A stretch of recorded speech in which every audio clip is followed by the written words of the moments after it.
Good morning student. आपने नागार्जुन पाठ पढ़ा और उसकी दो कविताएं पढ़ी। आज हम ऋतुराज के बारे में पढ़ रहे हैं, जो पद्य भाग है, जो कविताओं का जो भाग है उसका अंतिम चैप्टर है। और इस चैप्टर के साथ ही आज पूरी कविताएं पूर्ण हो जाएंगी। तो ऋतुराज का जन्म 1940 में हुआ।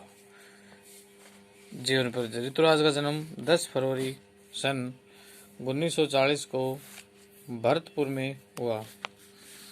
राजस्थान विश्वविद्यालय जयपुर से उन्होंने अंग्रेजी में एमए किया।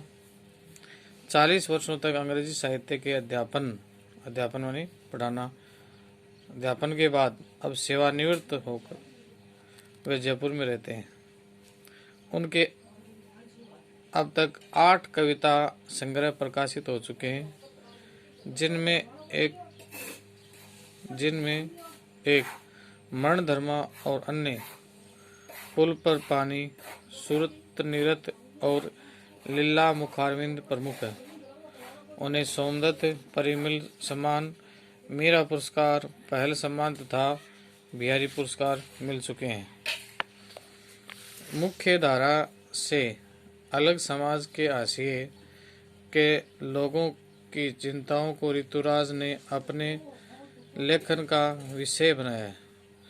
उनकी कविताओं में दैनिक जीवन के अनुभवों का यथार्थ है और वे अपने आसपास के रोजमर्रा में घटित होने वाली सामाजिक विसंगति यानी कमियां हैं, विडंबनाएं, पुरानी विचारधाराएं हैं पर गहरी निगाह डालते हैं।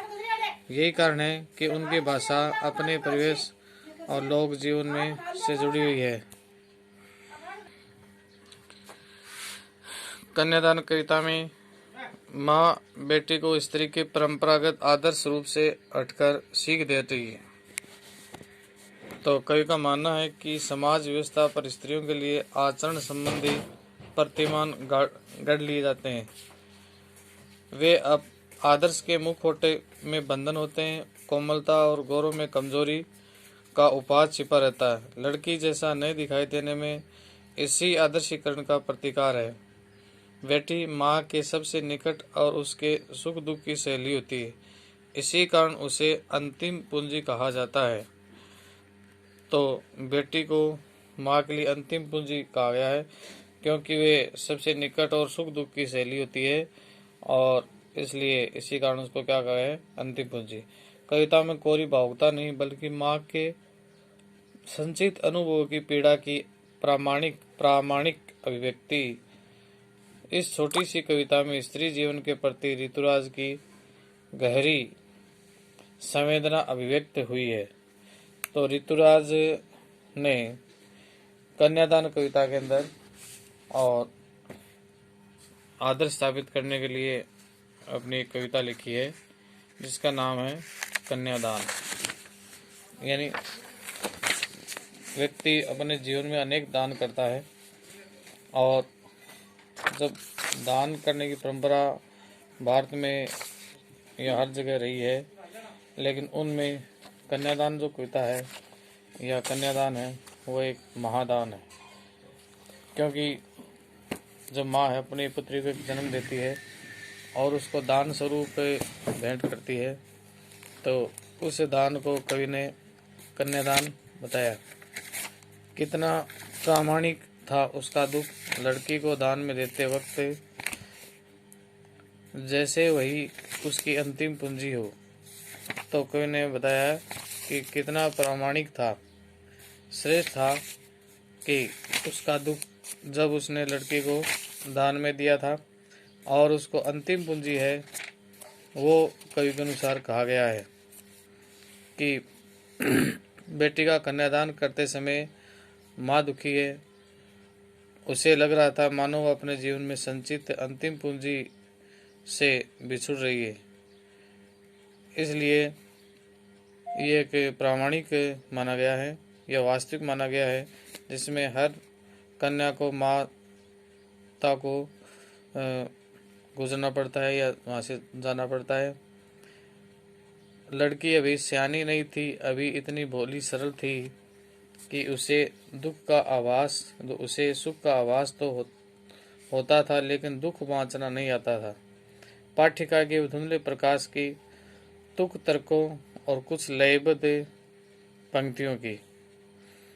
तो इसमें बताया कि लड़की अभी सयानी नहीं थी, वह कम उम्र की थी और ज़्यादा और भोली वाली थी, सरल स्वभाव की थी।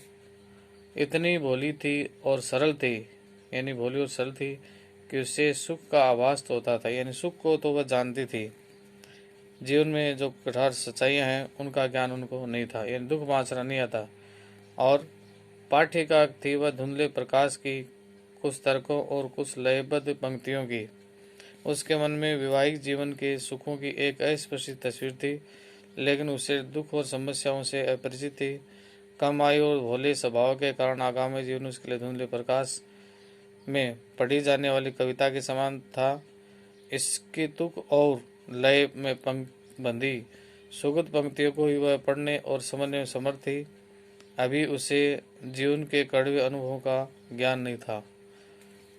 अगला पैराग्राफ है, माँ ने कहा, पानी में झांक कर अपने चेहरे पर मत रीझना। आग रोटियां सेकने के लिए है, जलने के लिए नहीं। वस्त्र आभूषण शाब्दिक भ्रमों की तरह है, बंधन है स्त्री के जीवन के। माँ ने कहा, लड़की होना पर एक लड़की जैसी दिखाई मत देना। तो इस प्रकार ऋतुराज जो कवि है उसने इन लड़की की विशेषता बताई है कि माँ ने कहा, पानी में झांककर अपने चेहरे पर मत रीझना।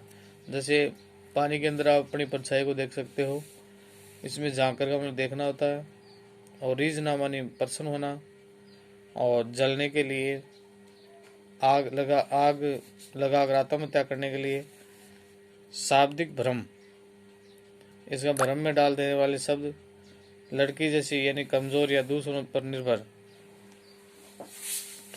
तो इसमें कवि ने कहा है कि माँ अपनी विवाहित बेटी को आगामी जीवन के लिए उपयोगी सीख दे रही है। क्या करिए? माँ ने कहा, पानी में झांककर अपने चेहरे पर मत रीझना। आग रोटियां सेकने के लिए हैं, जलने के लिए नहीं। वस्त्र और आभूषण शाब्दिक भ्रमों की तरह बंधन है। वस्त्र और आभूषण क्या बताया गया? बंधन है जो स्त्री जीवन के लिए है। तो इसमें बताया कि जो विदा होकर ससुराल जाने वाली बेटी को शिक्षा देते माँ कह रही है, बेटी ससुराल में अपनी सुंदरता पर बहुत प्रसन्न होकर न रहना।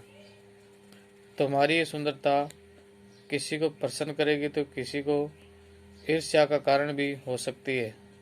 सुंदरता पर इतराने से अनेक समस्याएं खड़ी हो जाती हैं।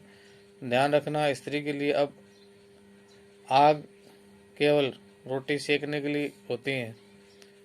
कभी भी आवेश में आकर या हताश होकर या निराश होकर आग लगाकर जल मरने की बात मत सोचना, क्योंकि ये सब है साहस और समस्याओं का सामना करते हुए जीवन जीना है। ससुराल में कीमती वस्त्र और आभूषण पाकर बहुत उस पर खुश मत होना, क्योंकि ये गहने और कपड़े केवल भ्रम में डालने के लिए ही होते हैं जो उस बंधन में पड़ जाते हैं। माँ ने कहा, लड़की होना पर लड़की जैसी दिखाई मत देना। और ये सब इसके मुंह में फंसकर अपनी सही सोच से दूर मत होना। सही है कि तुम एक लड़की हो, किंतु यही सही कि तुम एक लड़की हो, किंतु लड़की होना कोई कमजोरी नहीं है, बल्कि स्वाभिमान की बात है।